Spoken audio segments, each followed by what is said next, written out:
Olá, pessoal.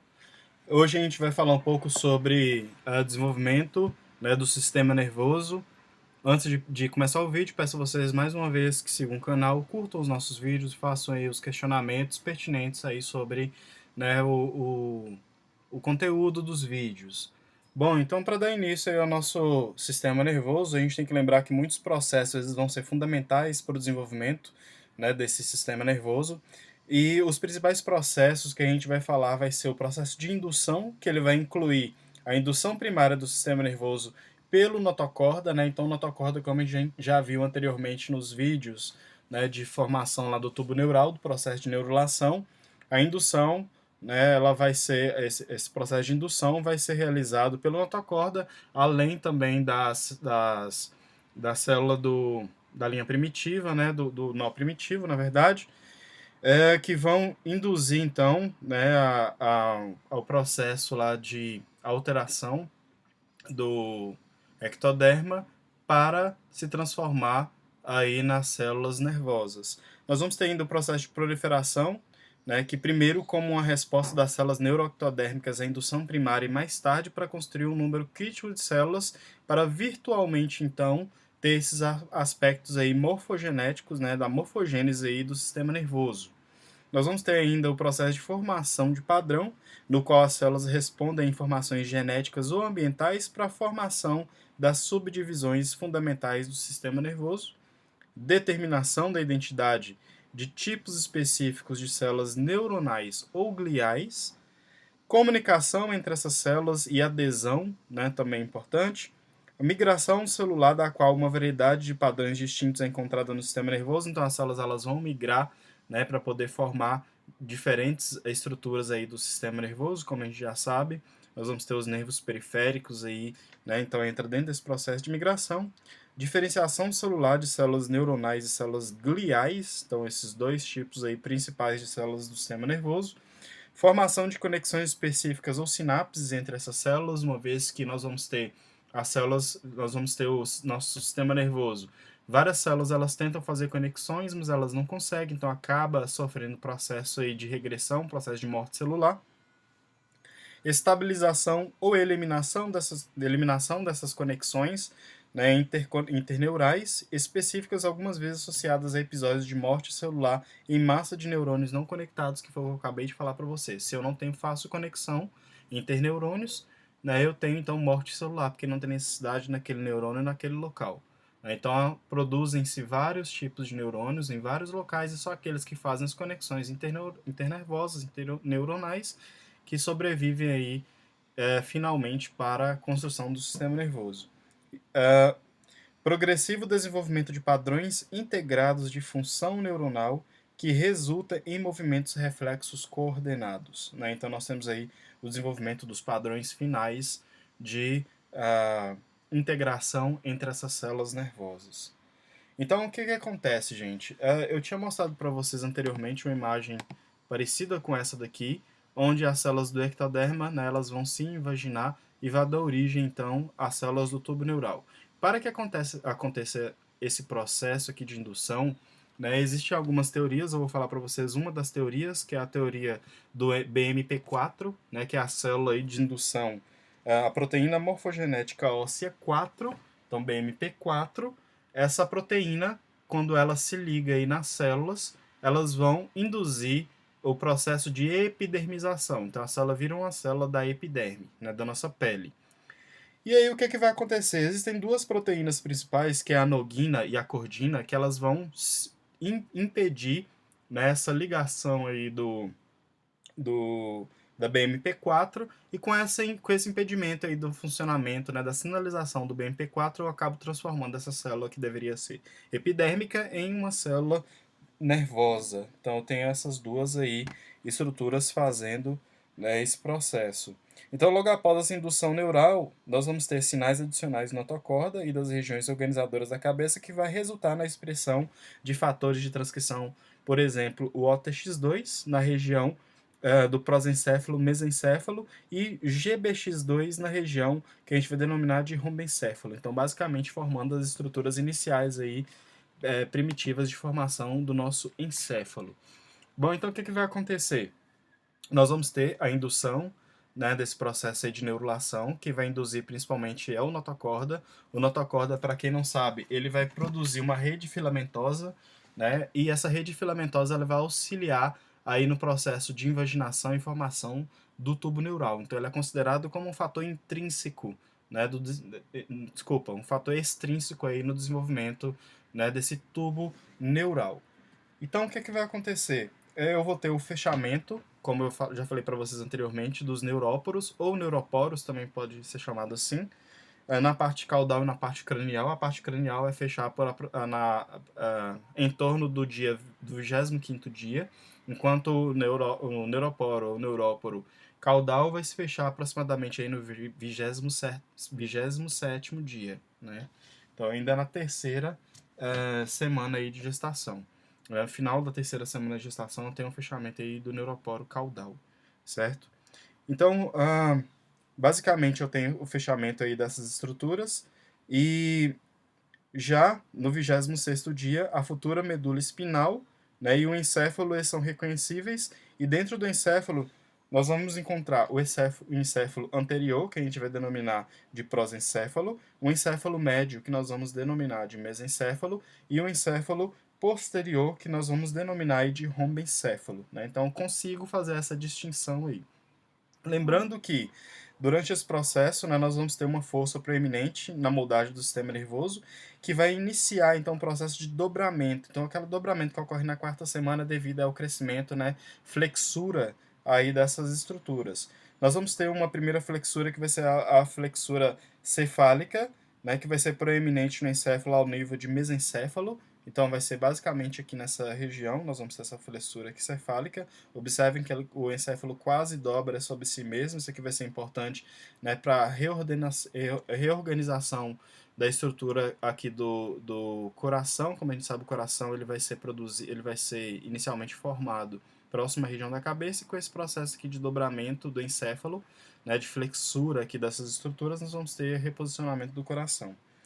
Nós vamos ter ainda o encéfalo ele vai se dobrar sobre si mesmo, então nessa flexura cefálica, e no início da quinta semana nós vamos ter a flexura cervical, que vai aparecer no limite entre rombencéfalo, né, e a medula espinal, que vai ser aqui nessa estrutura, né? Então a gente consegue observar. Ainda nós vamos ter uma outra flexura aqui nessa região, que agora me fugiu o nome dessa flexura, né? Mas nós vamos ter uma outra flexura, enquanto essas duas flexuras vão ser flexuras ventrais, essa daqui vai ser no sentido oposto. Então, estou puxando aqui, né, a região dorsal do encéfalo. Então, aqui, basicamente, nessa imagem, a gente consegue observar as estruturas do prosencéfalo, do mesencéfalo e do rombencéfalo, e aqui a gente consegue observar aí a medula espinal. Então, na quinta semana, o encéfalo, que originalmente estava subdividido em 3 regiões, agora se torna subdividido em 5 regiões, né? Então, o proencéfalo ele vai dar origem ao telencéfalo, com evaginações laterais preeminentes, que finalmente vai formar aí os hemisférios cerebrais, né? E mais caudalmente nós vamos ter então o diencéfalo. Então a gente consegue observar aqui, né? O prosencéfalo vai estar aqui nessa região. Aqui a gente tem o telencéfalo, aqui a gente tem o diencéfalo e aqui a gente já vai ter então as outras estruturas aí do mesencéfalo e do metencéfalo e do mielencéfalo. Então, basicamente, o que nós vamos ter? O diencéfalo ele vai ser prontamente reconhecido devido às vesículas ópticas. Então, a gente consegue observar aqui as vesículas ópticas laterais, né, proeminentes que se estendem de suas paredes laterais. O mesencéfalo ele vai ser então dobrado, mais uma vez, como eu já falei para vocês, e o teto do rombencéfalo ele vai tornar-se muito delgado, e há indícios precoces de subdivisão do rombencéfalo em metencéfalo e mielencéfalo. Então nós temos aqui essa imagem mostrando para a gente o tubo neural, prosencéfalo, mesencéfalo, rombencéfalo e medula espinal. Prosencéfalo vai dar origem ao que a gente denomina, né, de telencéfalo e de diencéfalo. O telencéfalo vai dar origem posteriormente ao paleocórtex, ao corpo estriado e ao neocórtex. E o diencéfalo, epitálamo, tálamo, hipotálamo e infundíbulo. O mesencéfalo vai continuar sendo mesencéfalo, né? Então nós vamos ter aí o teto, o tegumento e o pedículo cerebral fazendo parte desse mesencéfalo. O metencéfalo vai dar origem tanto ao cerebelo quanto à ponte, e o mielencéfalo vai dar origem ao que a gente denomina de bulbo, certo? Então nós vamos ter aí esse padrão de organização. É bem interessante a gente falar sobre essas estruturas. Vou mostrar para vocês aqui. Deixa eu ver se nessa imagem aqui está melhor. Né? Então, aqui basicamente é o processo de histogênese dentro do sistema nervoso central. Então, pouco após o processo de indução, né, da placa neural, o espessamento do tubo neural inicial se organiza em um epitélio pseudoestratificado. Então, antes da formação aqui dessas estruturas que eu falei para vocês anteriormente, nós vamos ter a formação do epitélio pseudoestratificado. Então, como a gente já viu anteriormente, no epitélio pseudoestratificado, todas as células vão estar ligadas, vão estar conectadas aqui na região da lâmina basal, mas algumas vão ser mais altas do que as outras, certo? Nesse epitélio, então, nós vamos ter aí células com diferenças morfológicas, e essas diferenças morfológicas, obviamente, têm influência na função da célula. As células que estão na parte mais basais, elas vão se proliferar, enquanto as células mais altas, elas vão sofrer aí processo de diferenciação celular. As células neuroepiteliais, elas são caracterizadas por alto grau de atividade mitótica, né, durante esse processo, e a posição dos núcleos dentro do tubo neural e seus estágios no ciclo mitótico estão relacionados com o processo aí de diferenciação. Então, a gente vai ter, basicamente, né, essa imagem aqui está mostrando para a gente o processo de divisão celular. E o que vai acontecer? Conforme a célula ela sofre o processo de mitose e os núcleos eles se separam para entrar aí, né, nesse processo de divisão, eles vão migrar dentro do citoplasma em direção à luz do tubo neural, onde sofre então um processo de divisão. Né? Então, eu tenho basicamente a célula, ela vai migrar aqui dentro da região do tubo neural, ela migra e aí sofre o processo então de divisão celular. A orientação do fuso mitótico do processo de divisão celular prevê o destino das células filha. Então, se a placa metafásica, né, que é aquela placa do processo de divisão aí dos cromossomos, estiver perpendicular à superfície apical interna, então aqui nós temos a superfície apical interna, se estiver perpendicular, né, quer dizer que se ela tiver metade de um lado e metade do outro, né, perpendicular aqui, a superfície apical do tubo neural, as duas células filhas migram lentamente em conjunto de volta para o lado externo do tubo neural, onde se preparam para mais uma rodada de síntese de DNA. Então elas continuam aí se dividindo, caso estejam, né, o fuso mitótico esteja perpendicular a essa linha. No entanto, se a clivagem das células é paralela, então se o fuso mitótico está paralelo, né, se a placa metafásica está paralela à superfície interna do tubo neural, as células filhas elas vão sofrer destinos diferentes, sendo que a célula filha mais próxima à superfície interna, então a célula filha mais próxima aqui a essa região, ela vai migrar, né, mais próxima à superfície interna, ela vai então migrar para longe da estrutura e vai se transformar em uma célula progenitora proliferativa capaz, né, de continuar esse processo mitótico. A outra célula filha mais próxima a essa região aqui da luz, né, da estrutura, o que vai acontecer? Ela vai começar a produzir alguns fatores em sua superfície e vai se transformar, né, em um neuroblasto pós-mitóticos. Então, esses neuroblastos são precursores dos neurônios e começam a produzir processos celulares que finalmente tornam-se axônios e dendríticos, né? Então ela está se tornando uma célula madura. Então é que basicamente a gente consegue observar. Então aqui a gente tem uma placa metafásica perpendicular, as duas células continuam aqui o processo então de proliferação. Se ela é paralela, se a placa metafásica é paralela, né, uma das células filhas continua o processo aqui e a outra migra então e vai se transformar lá em um neurônio, né, com os processos celulares de axônios e dendríticos. Aqui nós temos uma imagem basicamente mostrando para a gente a célula do neuroepitélio, né, em processo de diferenciação. Aqui a célula que vai migrar e vai se transformar em neurônios, que podem ser neurônios multipolares, né, ou neurônios bipolares e etc., dependendo da estrutura.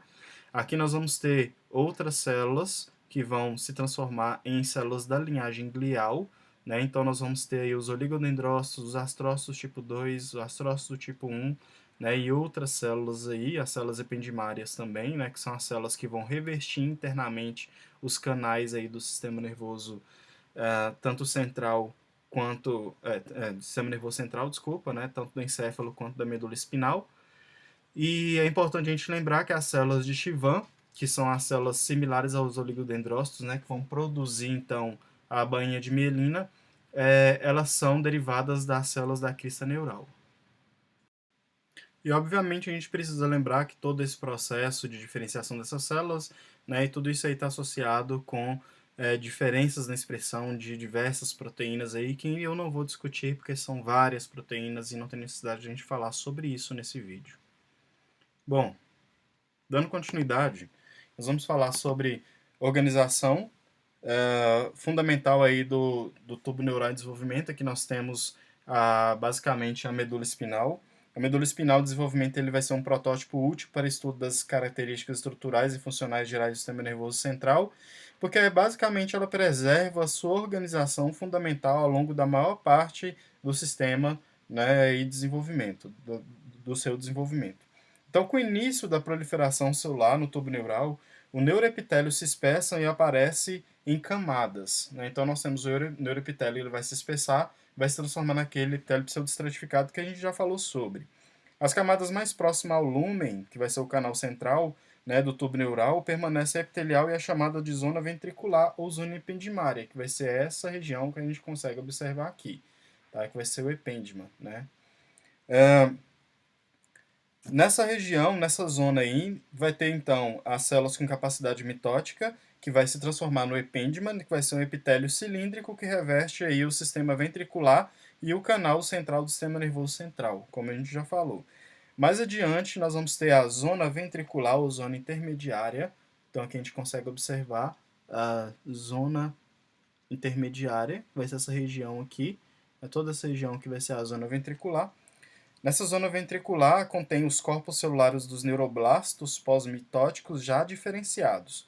Conforme os neuroblastos continuam a produzir processos axonais e dendríticos, nós vamos ter a formação do que a gente denomina de zona marginal. Então, a zona marginal vai ser posteriormente a zona branca, né, que vai ter os corpos dos neurônios mielinizados, e a zona marginal vai ser o que a gente denomina de camada cinzenta, ou zona cinzenta, né, que vai ter então essa coloração acinzentada por conta, né, dos corpos dos neurônios aí. Então, nós vamos ter, além disso, uma região que a gente vai denominar de sulco limitante, né, que vai ser uma região dentro aí do canal central que vai dividir a medula espinal em uma placa alar, que a gente consegue observar aqui em amarelo, e uma placa basal que a gente consegue observar aqui em verde. As placas alares direita e esquerda vão estar conectadas aqui pela placa do teto, enquanto a placa basal vão estar conectadas aqui pela placa do assoalho.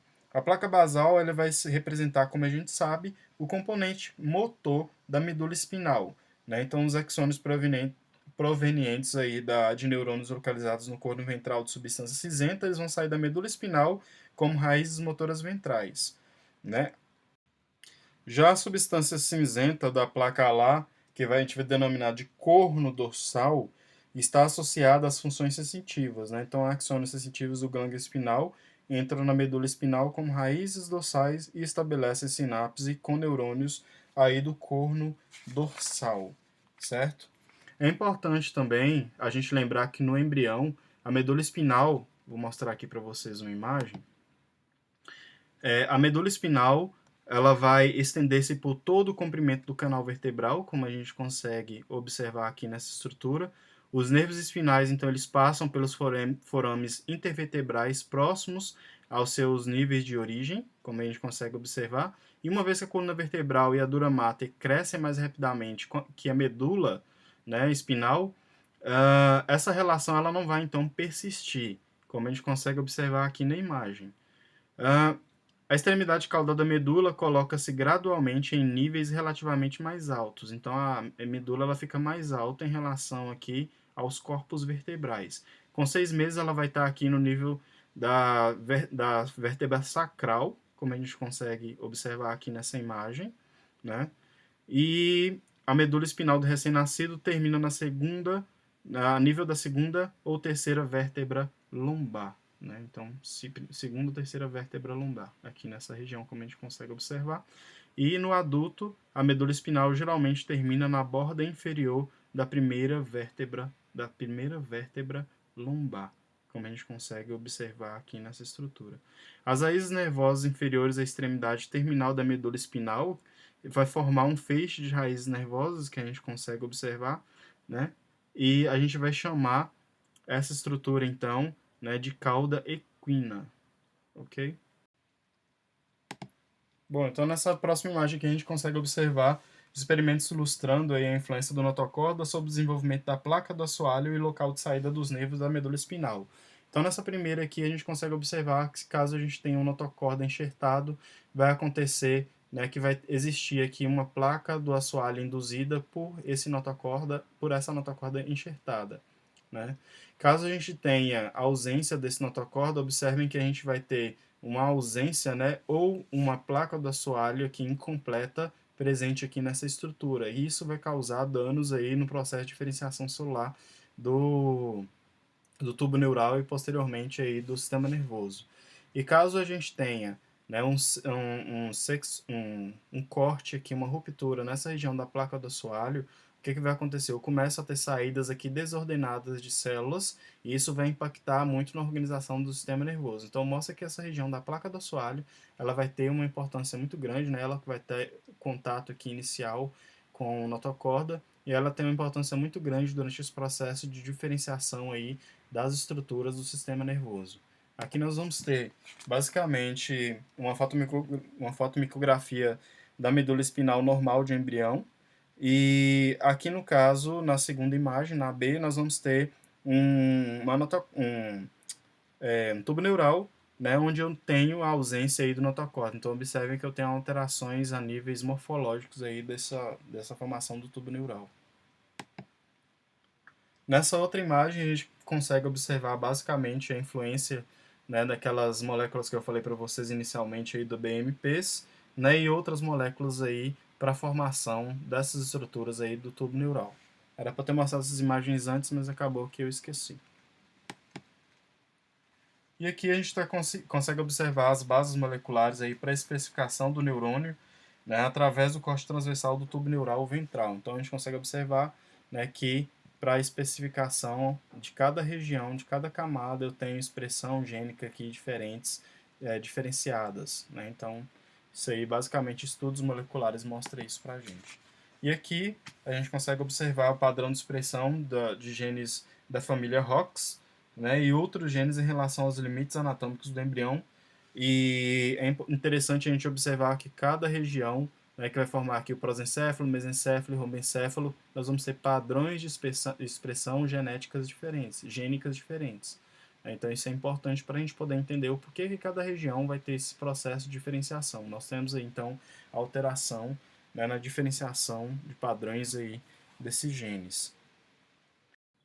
É importante a gente lembrar também que o canal neural, né, que vai ser aquela luz no tubo neural, ela vai dar origem aos ventrículos encefálicos e ao canal central da medula espinal.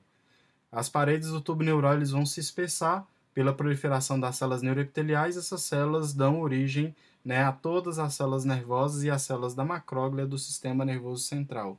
A micróglia ela vai se diferenciar a partir de células mesenquimais. Então, a partir da medida que eu tenho, né, a vascularização sanguínea aí do sistema nervoso central, essas células elas começam a migrar e vai chegar então no sistema nervoso central e se transformar aí nessas células que vai fazer parte, né, do sistema, né, imunológico aí do sistema nervoso central. É importante também a gente lembrar que a hipófise ele vai se originar de duas estruturas, né, como a gente sabe. A hipófise ele vai estar aqui próxima a essa região aqui do hipotálamo, aqui dá para a gente observar, né, a hipófise aqui. A hipófise nós vamos ter a adenohipófise, que ele vai ser originada, né, a partir de uma evaginação do... A adenohipófise vai ser originada a partir do estomodeu, né, do ectoderma, da evaginação aí do ectoderma do estomodeu, que vai ser a bolsa hipofisária, e uma invaginação do neuroectoderma do diencéfalo, que vai ser também denominado de broto neurohipofisário, vai dar origem ao que a gente denomina de neurohipófise.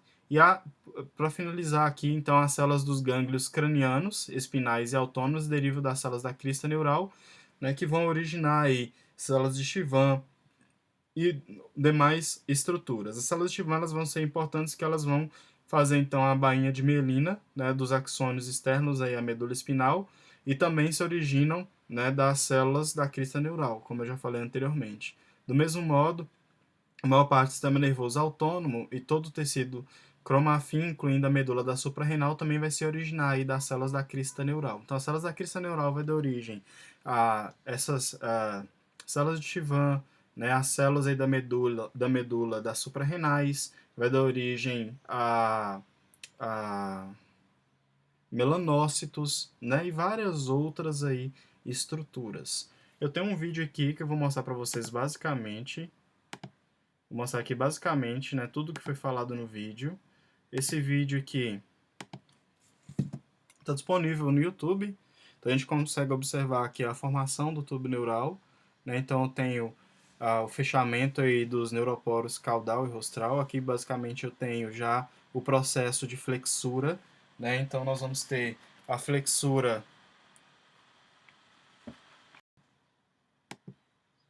Então nós vamos ter aí a flexura cefálica, né? Essa flexura cefálica.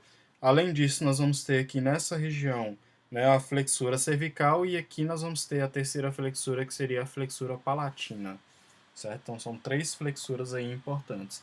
A flexura cefálica ela vai dar aí na região do mesencéfalo, né? Enquanto a flexura cervical vai dar aí aqui na região aí entre, né, o mesencéfalo e o romencéfalo.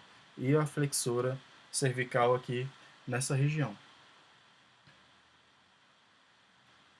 E aí a gente consegue observar, né, o processo aí de formação das estruturas aqui dos ventrículos, né? Não está visível, mas a gente consegue imaginar aqui como que ocorre esse processo, né, para a formação e divisão do prosencéfalo nas duas estruturas do telencéfalo e de encéfalo e assim sucessivamente. Então aqui a gente vai ter, né, as regiões aí para a formação do robencéfalo, também do metencéfalo, mielencéfalo e organização dessa estrutura cefálica. Então a gente consegue observar aqui, né, já os 2 hemisférios cerebrais aí emergindo nessa estrutura de formação do encéfalo.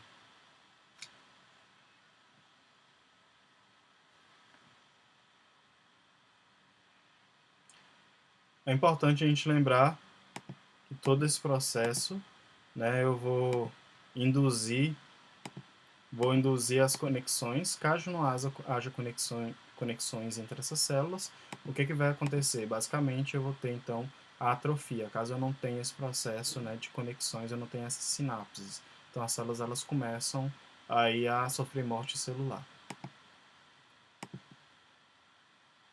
Bom, pessoal, basicamente o que eu tinha para mostrar para vocês em relação a esse conteúdo era isso, né? Além disso, tem as anomalias aí do sistema nervoso, eu não vou falar sobre. Também algumas estruturas eu não falei sobre aqui, como por exemplo, né, a formação aí da dura mata e da pia mata, que é basicamente formado pelo mesoderma, que vai cobrir aí toda essa estrutura. E sugiro a vocês que peguem, né, dêem uma estudada sobre esse assunto, porque tem vários aí componentes do sistema nervoso sendo formado durante todo esse processo. Bom, no mais, muito obrigado e qualquer questionamento pode deixar no vídeo que eu vou responder. Então, até mais.